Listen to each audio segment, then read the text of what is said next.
Hello, everybody. I'm Skip Alzheimer. Welcome to the AV Geeks Lunchtime Streaming Show, where I'm adjusting the camera a little bit to give you a sense of where we are and what we're doing. Let's see.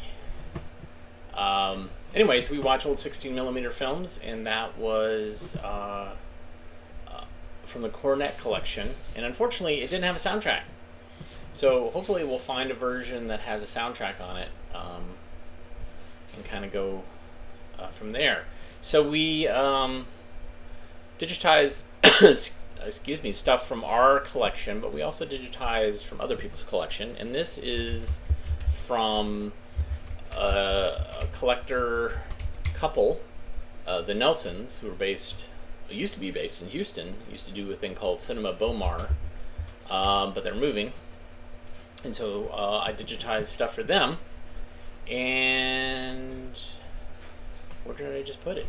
This is 1950s Luggage Sales.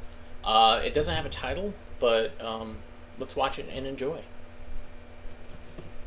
That's right. I need something for business trips. It's good looking and easy to carry. How about this? Yes, this is a big seller, lightweight construction. It'll hold your suit and accessories very neatly. Do you fly a lot? I sure do. I go on overnight trips all over the country. Say, I have something here that's just great for quick trips by air. It's designed to fit under the seat of an airplane. That'll eliminate waiting for your luggage at airports. A big time saver. Say, that's pretty nice. It's a beauty. Nothing I like better than really good leather. Isn't leather kind of heavy for carrying around? You know, there's only a couple of pounds difference between these two. Try it. It has a light aluminum frame. After all, you're only going to carry one change of clothes. That's right. This one's really a knockout. When you use something a lot, I think that it ought to be the kind that you enjoy the most. You'll notice that the manufacturer calls this the first-class traveler. I can see why. I wonder how it'll look after I've used it for a while. Well, the leather will darken. It mellows with age, so to speak, gets more beautiful. And it's reinforced at the corners to take a lot of wear. It's good for a long time. And notice how well organized these fittings are. Well, I use luggage so much. Maybe I ought to give myself a present and get something special. Cut. Good, Jim. Looks to me like the customer was sold what was right for him, what he needed. He bought luggage that he likes, and it'll give him good service. But if the salesman hadn't taken control and presented the advantages of better quality, none of this would have happened, right? Okay, now let's get on to this other situation. Mrs. Logan, will you step in, please? Now, this time, we want to show another way to boost the total. The quick, easy extra sale that can be made after the first purchase is decided on. This depends on some logical, well-timed suggestions from you, Mr. Edwards. The idea is to help the customer buy all that's needed and wanted. Okay?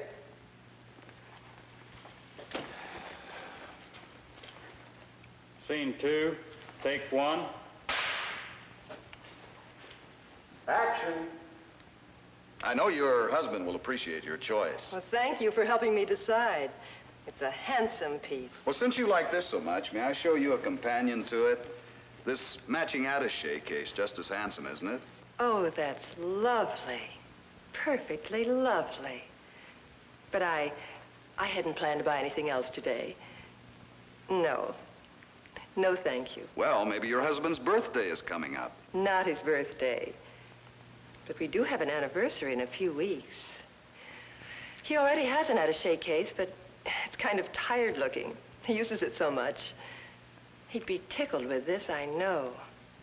In fact, I can't think of anything he'd like more. Well, I hadn't intended to, but it'll be wonderful to have his gift all taken care of. It's a good feeling to have just the right gift already, isn't it?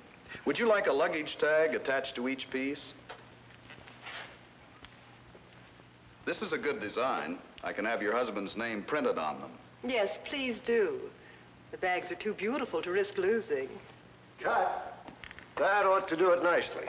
It shows the power of good suggestions in this sales building process. Well, just one thing. We don't want to mislead people to think that the customer always accepts every suggestion. They don't. But a refusal isn't a tragedy. No thank you just means that at least you made a try. Most tries pay off. Right. And if you don't try to improve the quality or the quantity of the sale, customer isn't helped and nobody's satisfied. Hey, what's with you two? We just wanted to ask Mr. Edwards if his store had this leather luggage in stock. I guess we're sold.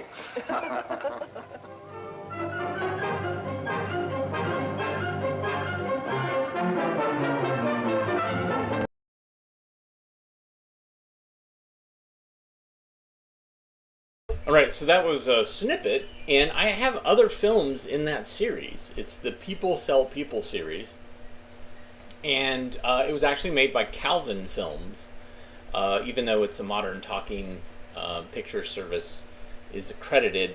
And so some of those people show up in some of those whacked out Alcoa management films, and so anyways, so those people look familiar. So I have other films in that series. One's called Nothing But Lookers, Sales Building Role. They're kind of similar series to that series that I have with the restaurant, working in a restaurant and all the different positions. So anyways, there's that. Let's see, what else do we have? I've been downloading stuff. Let's see what this is. It's been very slow. Like, it was basically like, oh, it's going to take 5 hours to run this. But this looks good. Oh, yeah. This looks real good.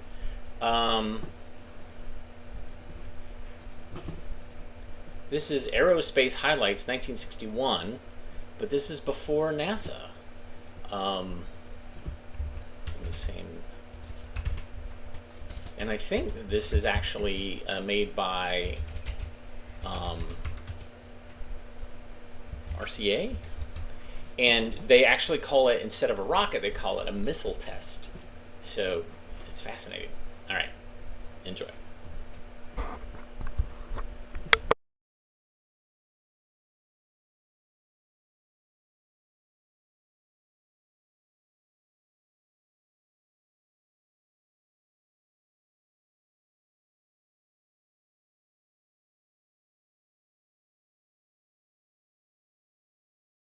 And it doesn't look like there's any audio.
So, yeah, that's before NASA. And that footage might have been shot by the Army.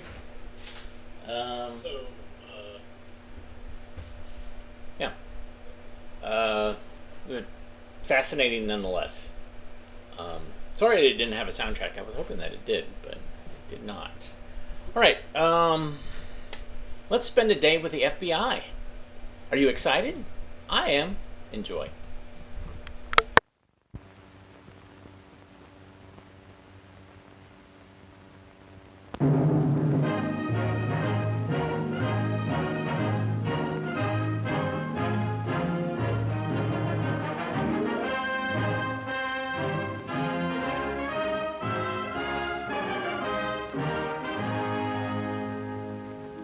One of the best-known buildings in Washington, D.C.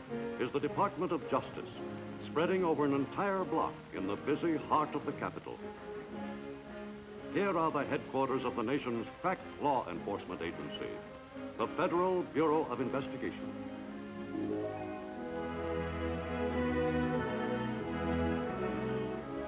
Today, as every day, the morning mail brings thousands of reports from the FBI's 52 field offices, located in cities throughout the United States and its possessions. One envelope may hold information from a special agent in New Orleans that will help another agent's investigation in Machias, Maine. Another may hold the important confession of a communist agent. And each day, an average of 400 pieces of mail contain evidence for examination by the Bureau's famous crime laboratory. Matters of high priority are handled by the FBI's own radio system or by telephone. A vast teletype network links the Washington headquarters with field offices from Boston to San Diego, Seattle to Miami. In addition to the enforcement of a score of federal laws, the FBI has been directed by the President to maintain the internal security of the United States. The Bureau's work is made easier by the wholehearted cooperation of the American public. In complying with the President's request to report to the FBI knowledge of subversive activities, the loyal and alert citizen may help to protect the innocent, as well as to reveal the guilty. Invaluable to the work of the FBI are files containing nearly 120 million sets of fingerprints. Prints voluntarily submitted by loyal, law-abiding citizens are kept in the non-criminal file. The FBI is first a fact-finding agency, and second, a service agency. The facilities of the identification section and the crime laboratories are available to all law enforcement agencies. At its Washington headquarters, the Bureau maintains the most modern and completely equipped crime detection laboratory in the world.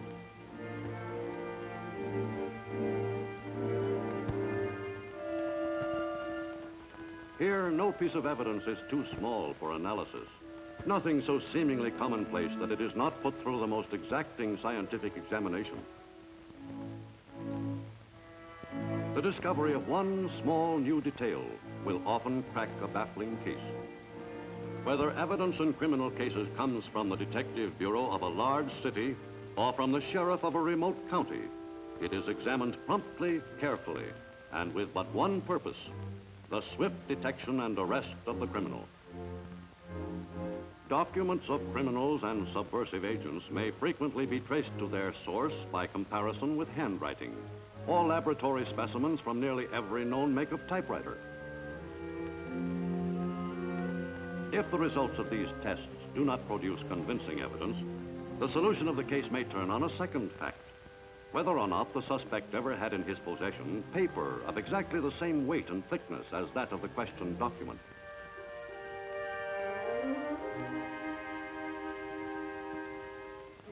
Even such meager evidence as a fiber from a strand of rope may lead investigators to the factory, to the hardware store where the rope was sold, and finally to the buyer.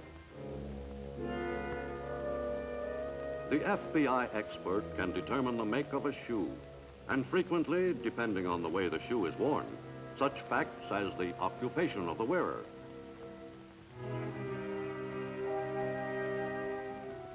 No method is more helpful in establishing innocence or guilt than chemical and spectrographic analysis. The presence of particles of dust on a suspect's clothes that are identical to dust found at the scene of a crime may support charges against him.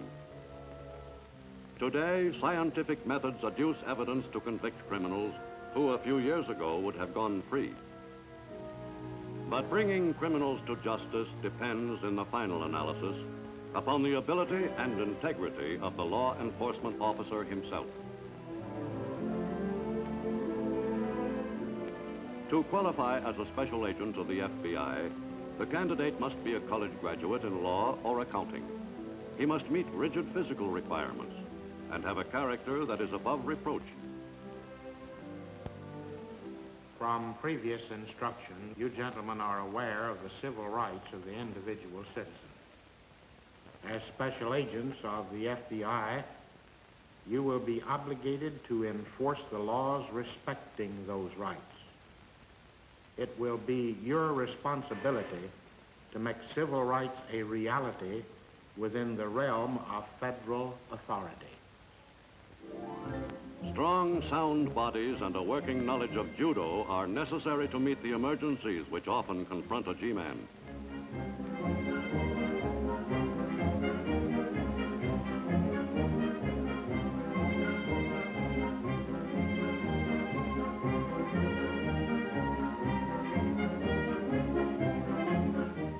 Every agent must be prepared and qualified to outshoot the most desperate criminal.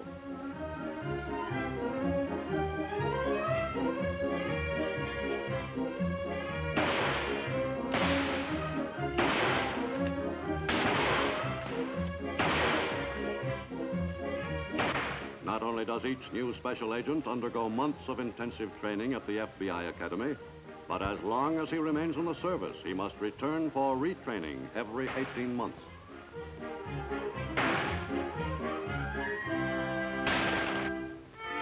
Because the Federal Bureau of Investigation is called upon to solve almost every type of crime, the special agent must be as qualified to investigate a homicide as to track down kidnappers and enemy agents.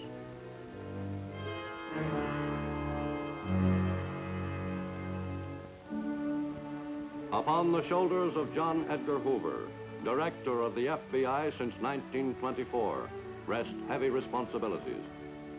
Not only must he direct the Bureau's offensive against subversive agents, but he must also wage a relentless war against the common criminals, who, as much as any saboteur, undermine the security of the nation. Besides its many investigative functions, the FBI serves as a clearinghouse for U.S. crime statistics. Every 18 seconds, a serious crime is committed by someone, somewhere in the United States. On an average, there is an act of homicide every 45 minutes.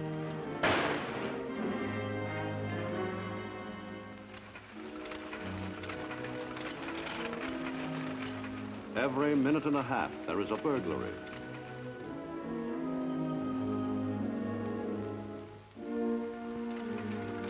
Every 31 seconds, someone commits an act of larceny. And reflecting the prevalence of lawlessness among the young, 2/3 of those arrested in their teens and early 20s are first offenders.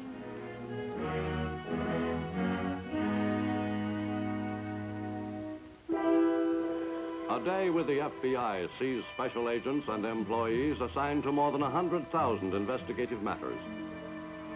In a city in the Northwest, a payroll messenger from a department store withdraws the weekly payroll from a nearby bank.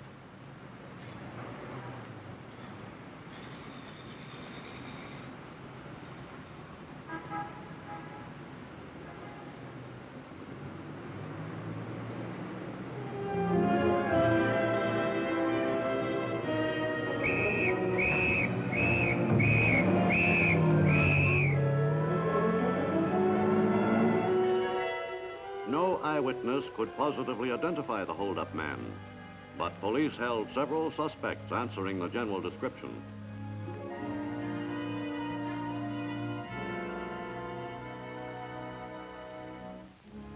To the FBI laboratory in Washington, police airmailed all available evidence, with the request that it be given immediate examination. In the struggle, the messenger had torn hairs and flesh from the scalp of his assailant. Strands of hair from each suspect were also mailed to Washington. On the victim's coat was a bloodstain. Police were not sure whether it came from the victim or the assailant. In the serology section, technicians start immediately to study the bloodstains. Agglutination tests show two different types of blood, type O and type B. Since the messenger is known to have type O blood, the FBI notifies police that the criminal is type B. This information clears all but two suspects. In the hair and fibers section of the FBI laboratory, other tests are being made.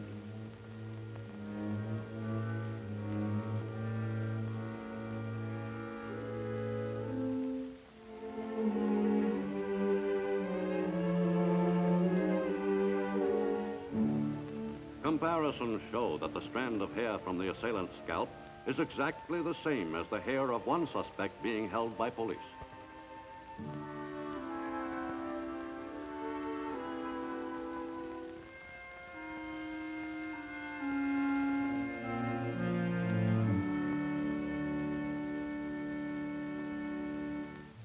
Confronted with the FBI laboratory reports, type B blood and identical hair, the criminal quickly confessed.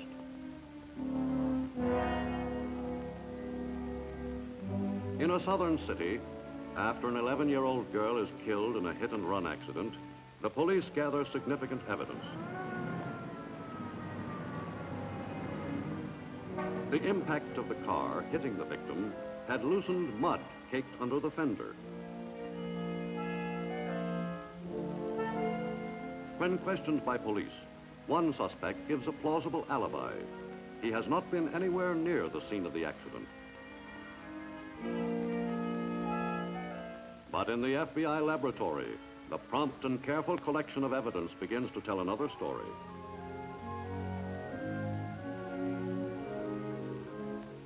After repeated comparisons, police are notified that the soil picked up at the spot where the girl was hit has almost the same mineral content as samples taken from the suspect's car.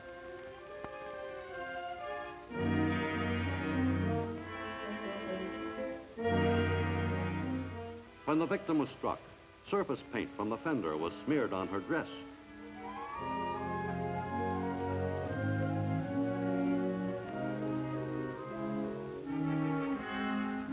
Comparison shows the paint to be identical to that used by the manufacturer of the suspect's sedan.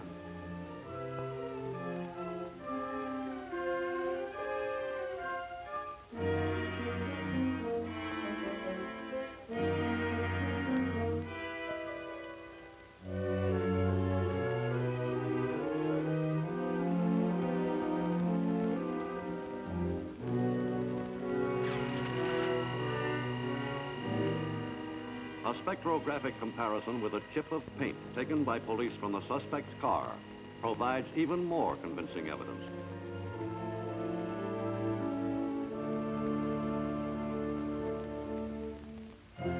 The suspect is arrested by the local police and charged with manslaughter. Confronted with the FBI laboratory reports, the defendant finally admits his guilt. A synthesis of many cases demonstrating the cooperation between local police and the FBI comes from the seacoast region of New Hampshire. Near Portsmouth, New Hampshire, a group of bank robbers kidnap a teller for a hostage.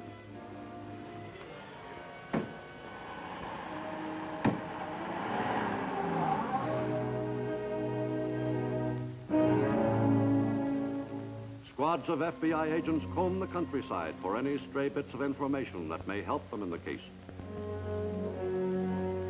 A farmer who had seen some men around an abandoned shack gives the G-men their first lead. The entire area is carefully searched for evidence.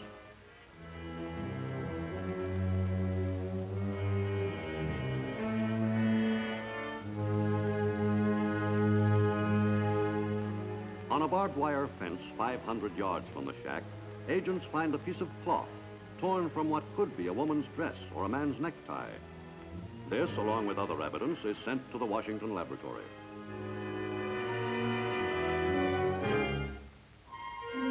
The imprint of the tire markings gives some information.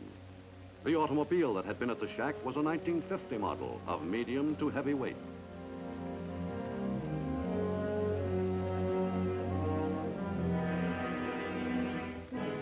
All over the country, FBI men visit textile mills, looking for the manufacturer of the distinctive fabric. In both Massachusetts and North Carolina, agents find factories whose looms produce the identical pattern. At each mill, the manufacturers supply the names of wholesalers and jobbers who had purchased the finished cloth. In Washington, the FBI laboratory is able to report that the cloth in question came from the Massachusetts mill.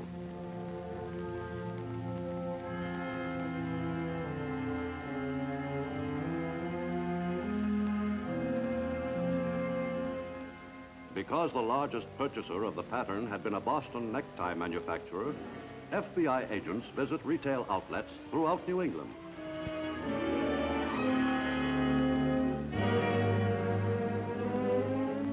This painstaking and thorough investigation eventually pays off.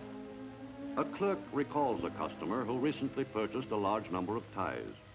One was a duplicate of the pattern. Shown photographs of known bank robbers, the clerk identifies his customer.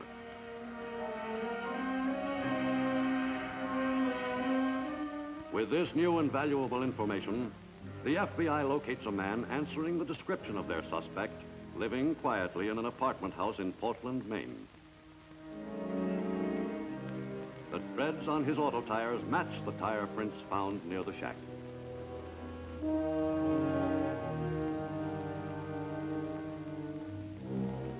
Before positive identification can be made, agents must confront the suspect.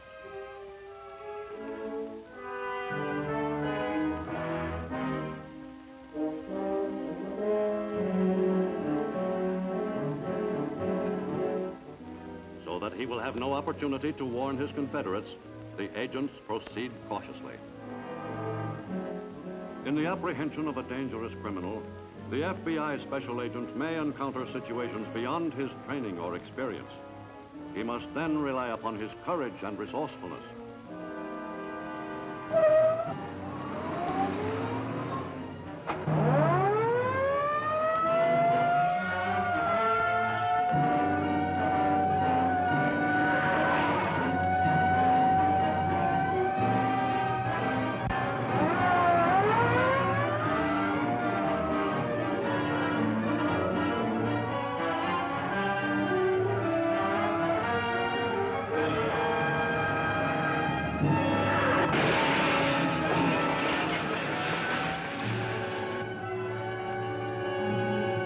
It was in this manner that the FBI apprehended Seabolt Folsom, alias Frank Hampton.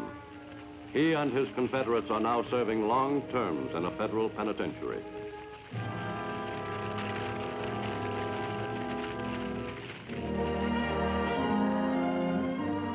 The American people can well be proud of the Federal Bureau of Investigation, and every citizen can profit by Director Hoover's repeated warnings. Says Director Hoover, we cherish our American institutions and our heritage of freedom. But today our way of life is under attack by two dangerous enemies: the criminal hordes who live by violence and lawlessness, and the subversive hordes who seek to destroy all that is free and all that is sacred.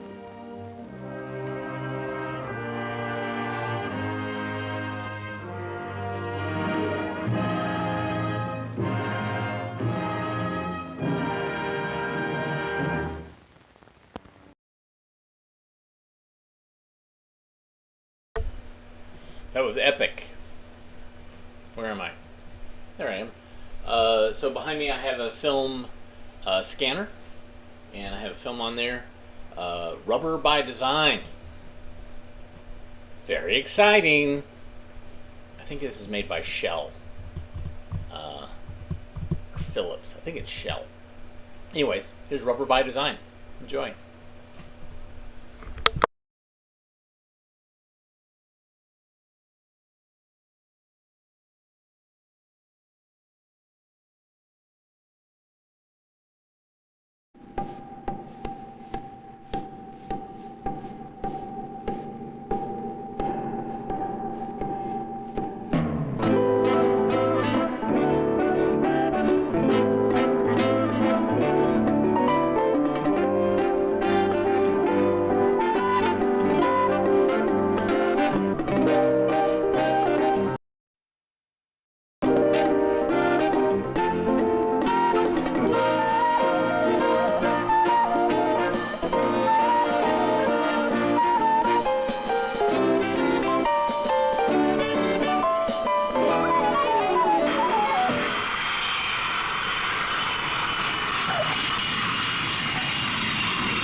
Rubber, a unique material.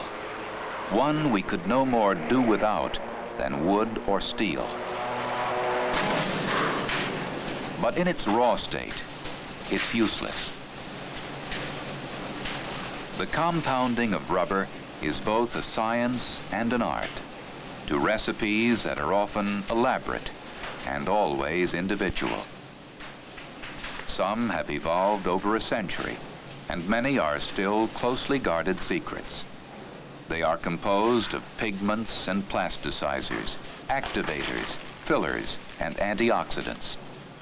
They depend on mixing times and curing times and temperatures.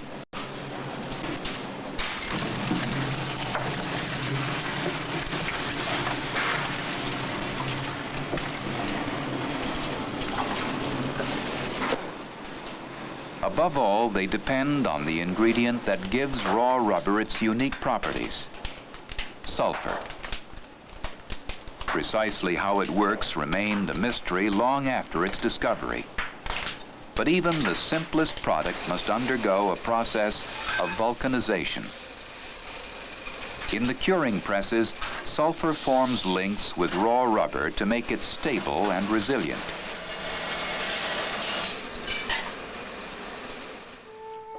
Once rubber came from the sap of trees growing wild in the jungle.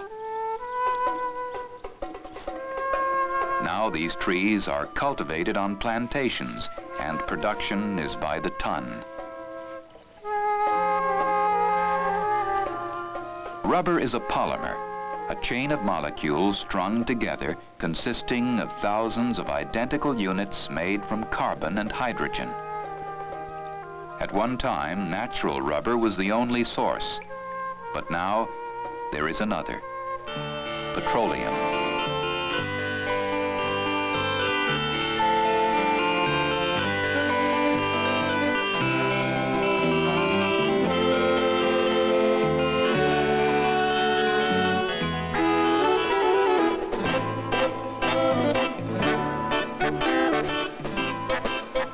Man-made synthetic rubbers are now as important as natural rubber. Between them, they meet a world demand for over 8 million long tons a year.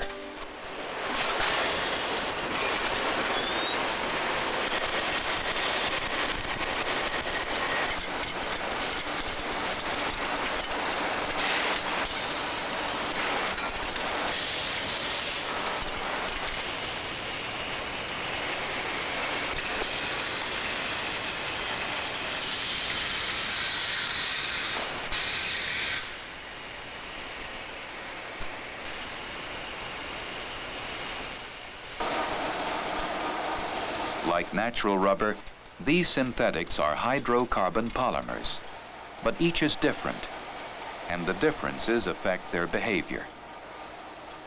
In fact, we can now design a rubber for a given performance, or tailor it to a particular industrial process.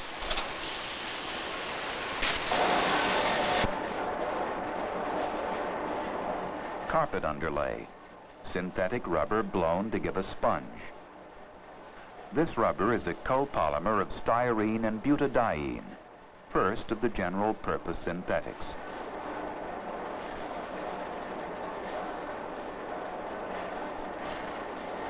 Early rubbers of this type were quick to blow and fast to cure, but slow on the mill. Mixing times were too long. To match the potential speed of blowing and curing would have meant a costly increase in milling facilities. But perhaps there was an alternative. Perhaps the raw material itself could be modified. As it polymerizes, the chains grow at random.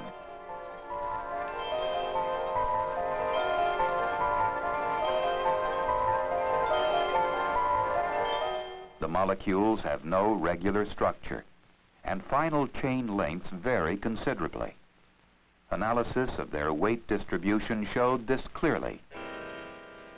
A curve typical of a random sample. This needed changing. What we wanted was a way of controlling chain length.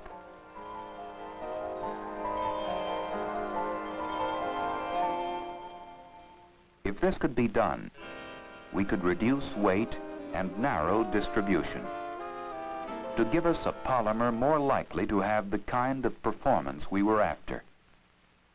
First, we had to select a chemical reagent that could do this, and then we had to test it.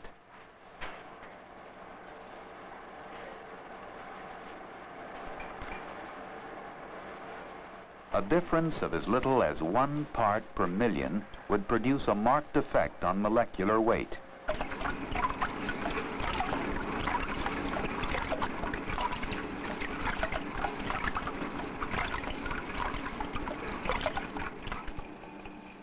Once we had samples, we could study their properties. The weight of this one was particularly low.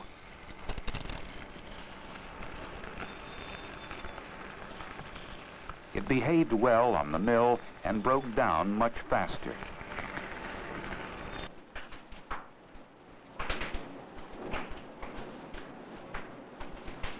This new styrene butadiene rubber cut mixing times by as much as 20%. Throughput to the calender and curing chamber was now fast enough for the whole plant to be run at maximum efficiency. The manufacturing problem had been solved, and we gained valuable information on the control of polymerization. Control was even more important in developing the next generation of synthetics, polybutadiene and polyisoprene. The problem was to make the units add on to the chain in a regular way. The key to this was a new group of catalysts and a control system of greater precision. Now we were down to fractions of a part per million.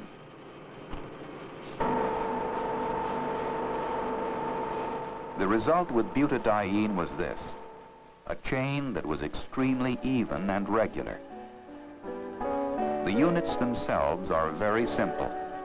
There are no bulky side groups, just single hydrogen atoms on the carbon backbone. So the chains are very flexible. It takes very little energy to set them in motion.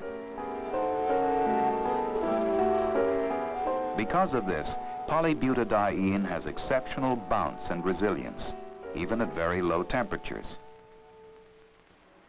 Compare it with other rubbers after cooling to 65 degrees below zero. First, styrene butadiene.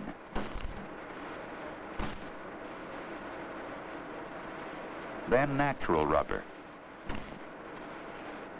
And now the polybutadiene.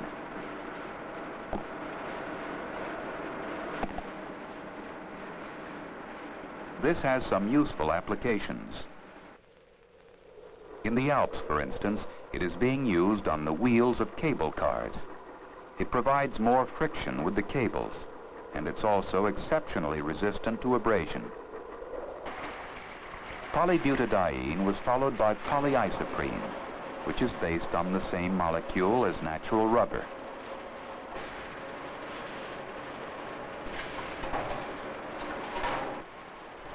But it's not identical. There's a slight difference in its structure, and this affects the way it behaves.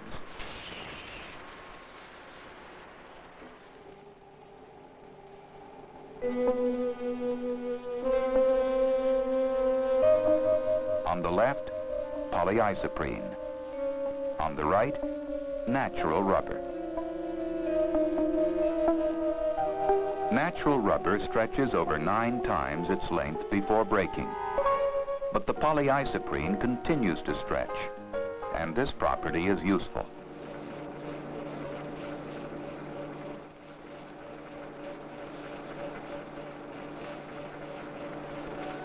Elastic thread for golf balls. The thread has to be wound under tension, close to the limit for natural rubber. But add polyisoprene and you increase the safety margin, less breaking and fewer rejects.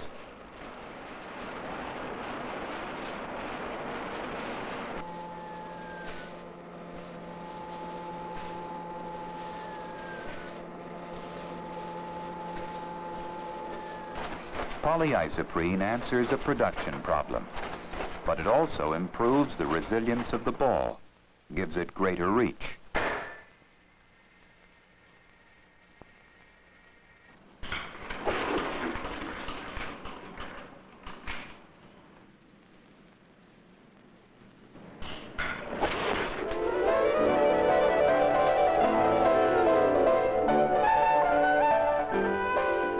The fact that polyisoprene is not exactly like natural rubber in other respects limits its use somewhat. But it did lead to a closer study of its properties and the reasons for them. Both rubbers consist of long, regular chains, but in natural rubber, the regularity is almost flawless.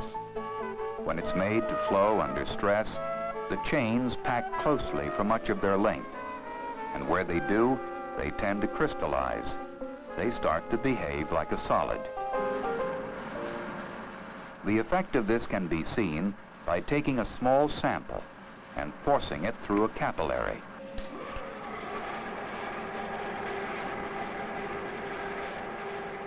At first, the flow is smooth and steady. But increase the force on the plunger until crystallization begins and the flow rate slows dramatically. The rubber extrudes unevenly and may jam up altogether. With polyisoprene, the chains can't pack so closely together.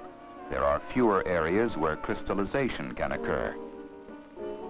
Where natural rubber began to crystallize, polyisoprene extrudes smoothly. This easy flow suggested some interesting possibilities.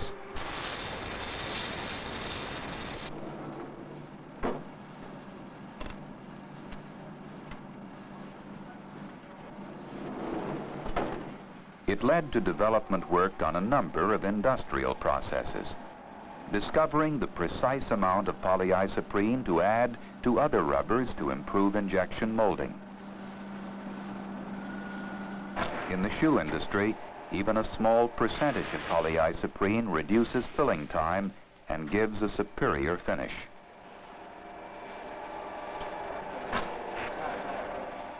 For these yachting shoes, oil-extended polyisoprene allows mold pressure to be reduced, and the shoes have outstanding wet traction.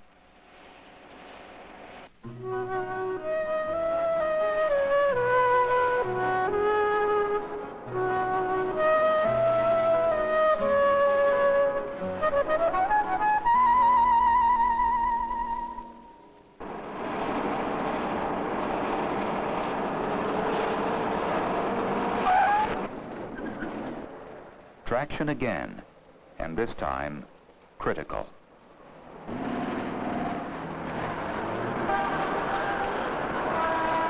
In the automobile tire, rubber's performance is pushed to the limit.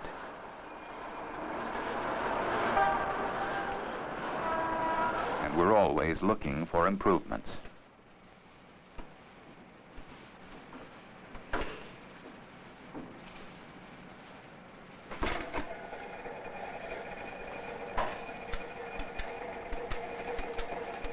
We know the properties a tire must have, and by using a computer, we can study how the choice of raw materials will affect its performance.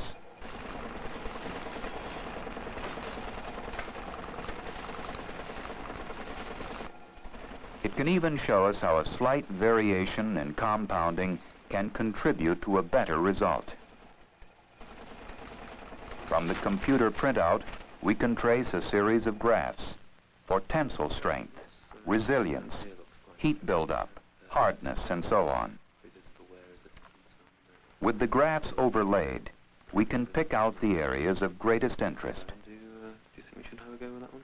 Yes, Here, we're looking at a compound that promised particularly good grip and wear resistance. Made from a styrene butadiene with a higher proportion of styrene than usual.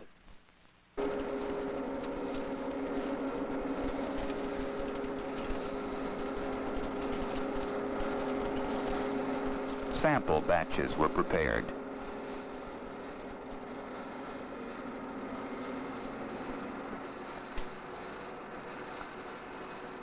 Laboratory tests went well, and a few tires were made.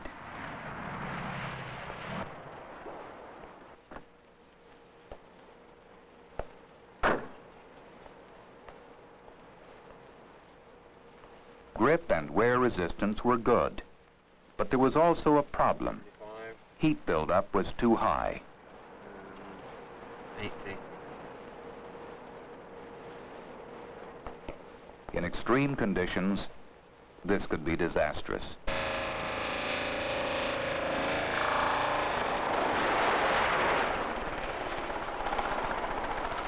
The solution this time was in the design of the tire.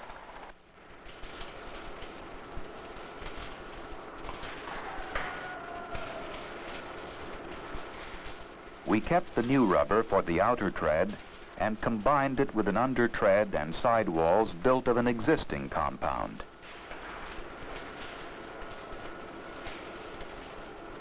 The two rubbers are fed to separate extruders. They are then combined and built onto the carcass in the normal way.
The new tire was soon showing its paces on the skid pad. The new tire, and for comparison, a normal tread.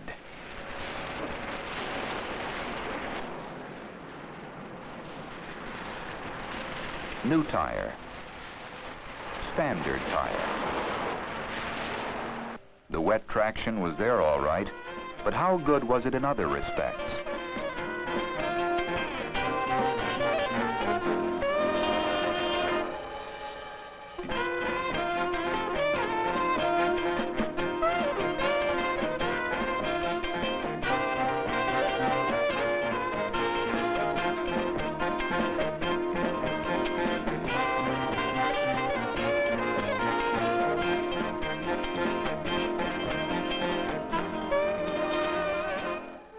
Harsh treatment, but the new tires scored well on both wear and heat buildup. Outstanding skid resistance had been achieved without sacrifice. Even for tires this size, the choice of rubber is important. Several million are produced each week.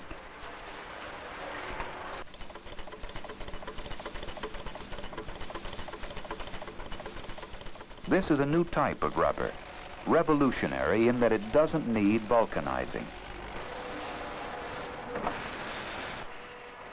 The tires are made by straightforward injection molding, just like plastic.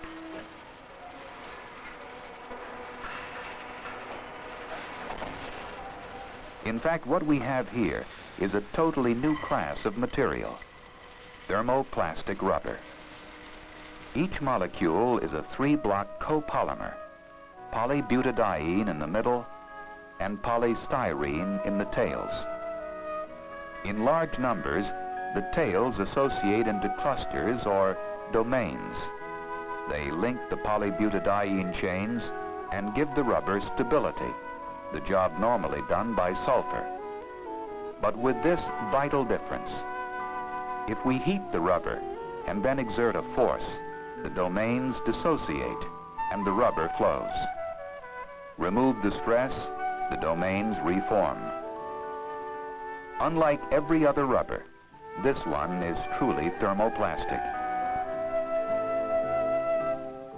For the rubber industry, it opened a whole new range of possibilities. Experimenting with new techniques, applying it directly to carpets as a backing material.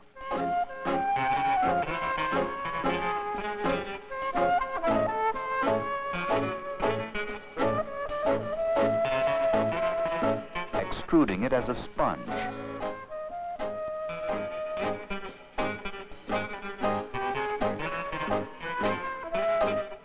Blow molding it, trying it, in fact, in all the processes hitherto reserved for plastics. This is polyethylene film for packaging.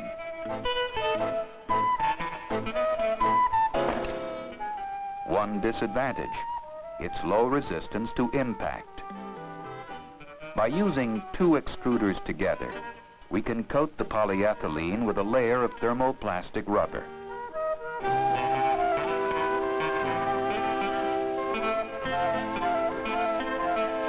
And this makes all the difference.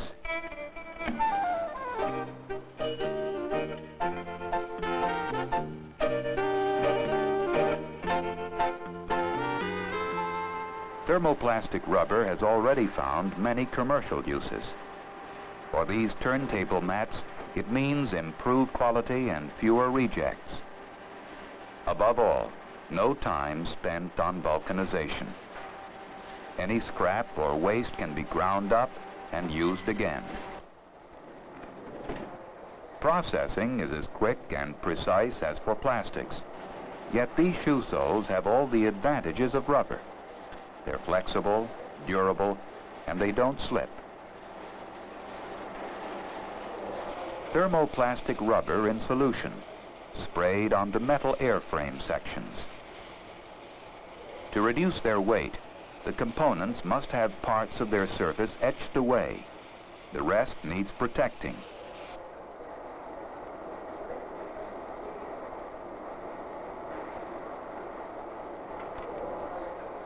The whole section is covered, and then the parts to be etched have the coating removed. Thermoplastic rubber is rapidly capturing the world market for this application.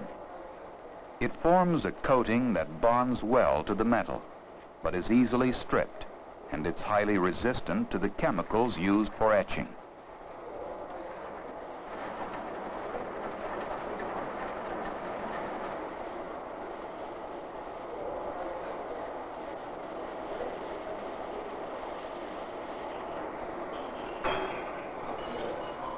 Thermoplastic rubber is one of the latest developments in synthetics, an exciting new material.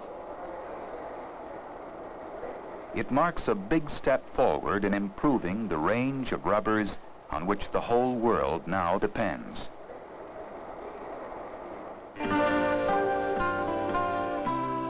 40 years ago, synthetic rubber barely existed.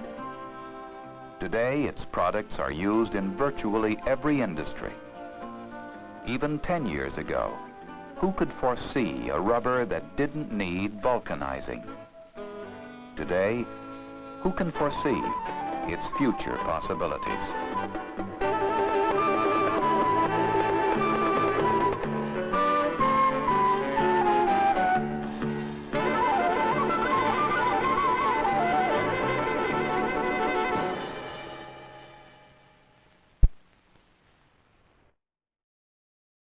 Oh, wow. Peter Thomas, our good friend, not talking about destruction and death.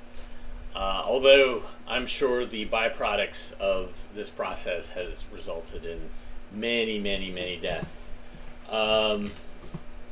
So thanks for joining us today. I appreciate it. This is why we love to do what we do, is exciting jazz as we see chemical processes with petroleum and other sulfur, and all these wonderful other things. If you like what you saw, hit the thumbs up, hit the like button. Those are great ways to support us. Also using the super thanks option in the comments are great. You can also go to ko-fi.com/avgeeks or patreon.com/avgeeks. Those are great ways to support us as well. So join us on Monday. And we're going to be uploading some more stuff. So on YouTube, that's another way you can support us, is watch and have some ads. Because those put little pennies in our piggy banks. Everybody take care. Enjoy the weekend, and we will see you soon.